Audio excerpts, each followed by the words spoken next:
নমস্কার, আপনারা দেখছেন এখনকার সবথেকে আলোচিত ভিডিও, সোশ্যাল মিডিয়ায় ভাইরাল পুরুলিয়ার পরিচিত এবং জনপ্রিয় মৎস্য শিকারী ধনঞ্জয় দাসের মাছ ধরার দৃশ্য। আমরা এখন সরাসরি পৌঁছে গেছি পাবড়া দুমদুমির সেই বিখ্যাত মাছ ধরার স্পটে। অবিশ্বাস্য হলেও সত্যি, দিন দুপুরের মধ্যেই ছিপ বা ছিপ দিয়ে প্রায় সর্ষাল মাছ তুলে সবাইকে চমকে দিচ্ছেন তিনি। ঠিক কিভাবে সম্ভব হলো, ধনঞ্জয় দাস নিজে কি বলছেন এই বিশেষ মৎস্য ভিডিওতে।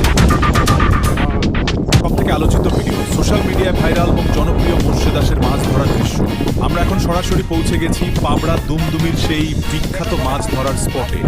ঠিক কিভাবে সম্ভব হলো এই বিশাল সাফল্য, ধনঞ্জয় দাস নিজে কি বলছেন এই বিশেষ মৎস্য শিকার নিয়ে, চলুন সরাসরি দেখে নেওয়া যাক সেই ভাইরাল ভিডিওতে। দুপুরের গ্রামটা কি নাম এটা? টপ করে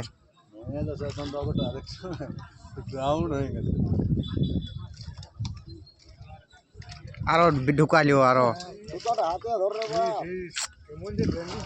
ল্যান্ডিংটা কথা মাছটা ঢুকাইলো